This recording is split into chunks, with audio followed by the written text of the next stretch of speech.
The British are perpetrating genocide in Africa, they and their accomplices. Get them out of Africa. Give Africa back to the Africans.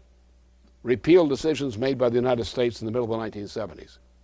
Restore Africa to its right as a collection of sovereign states, which means we must assist them in developing the infrastructure which is needed to take a population in Africa which is largely unskilled in a modern sense, and to utilize infrastructure and other features to increase the productive powers of labor effectively per capita per square kilometer.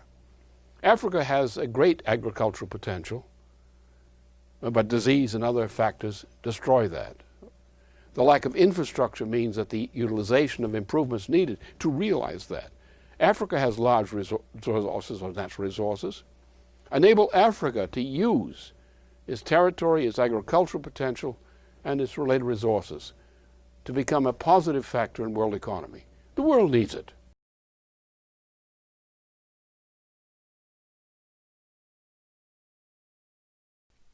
This fact was understood by President Franklin Roosevelt. In the midst of the Second World War, Roosevelt turned his thoughts towards a better future, a new era of post-colonialism to replace what he called the 18th century methods of the British Empire. Roosevelt's son Eliot, in the book As He Saw It, related his father's plans during a trip to Casablanca in January 1943. We discussed the Great Salt Flats in southern Tunisia, which must have at one time been a vast inland sea. He reminded us of the rivers that sprung up in the Atlas Mountains to the south and disappear under the Sahara to become subterranean rivers. Why not take these waters and divert this water flow for irrigation? It'd make the Imperial Valley in California look like a cabbage patch. And the salt flats, they were once below the level of the Mediterranean.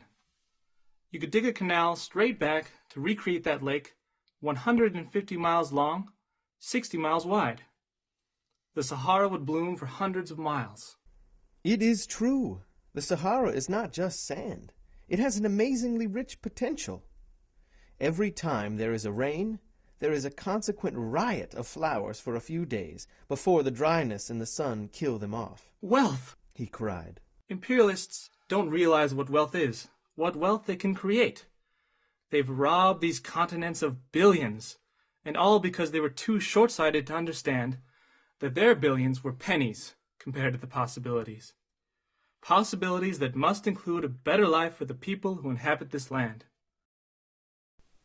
By the time Roosevelt had spoken these words, Africa had already been subjected to hundreds of years of colonial oppression aimed at extracting raw materials while stifling internal improvements.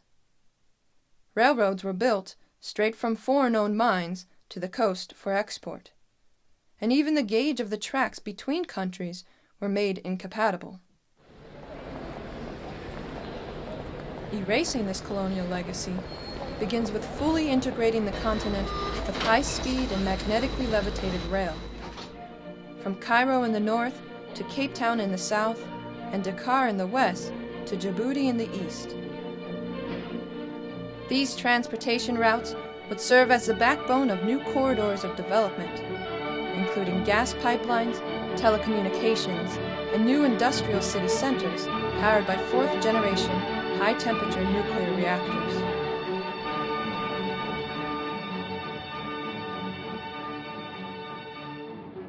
Rail system or maglev system into Africa. We're going to create, as a gift from the other nations of the world, we're going to give them as a gift a railway or maglev system, which is the basic system, which means that in these countries they have the basic means to transport goods from one place to the other. That and also power systems and so forth delivered to them will enable them to do the rest. And that's the point. Rather than resorting to unskilled labor to build what environmentalists call appropriate technologies, we can upgrade the skill and productivity of the labor force through high technology investments. Large-scale infrastructure itself raises the productivity of the individual worker or farmer simply by transforming the environment he operates in. As in the case of the Transcontinental Railroad in the USA, the development of inland areas represents a historic shift away from the legacy of maritime control by the British Empire, as well as human mastery over the biosphere. Combined with mass transportation and power development, large-scale water management can make the deserts bloom. The Congo River is second only to the Amazon in terms of volume. Canals could divert water drawn off from the Congo and channel it northward to refresh and expand the dry Lake Chad basin, opening up vast new stretches of land for cultivation. Nuclear desalination means an almost limitless supply of fresh water from the oceans, water that can transform the arid landscapes of the Sahel region and the Sahara above it into garden spots through massive irrigation.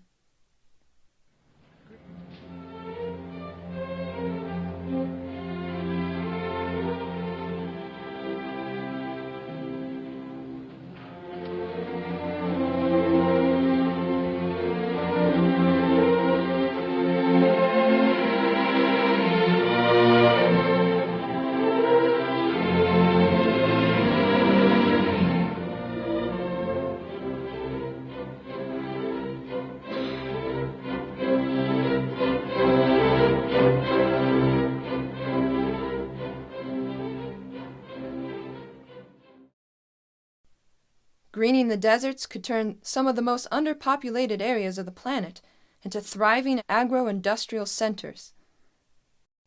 The rich soils of the Sudan alone could feed the continent. The way you develop a people is not by coming in and telling them how to do everything. You give them the things which will enable them to do something for themselves, and you help them do it.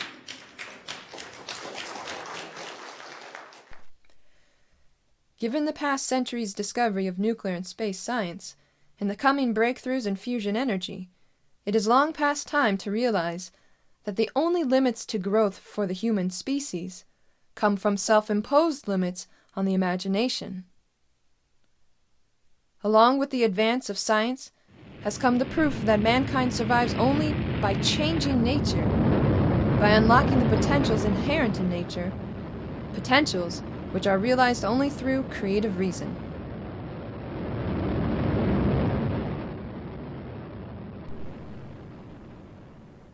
What potential geniuses, who today are being lost to childhood diseases, starvation, and war, might this African Renaissance give to humanity? What new Mozarts or Einsteins in art and science among the children of today await only the chance to unleash their inherent human creativity? More than mere material wealth, this is the true notion of wealth embodied in Roosevelt's vision for the post-war world.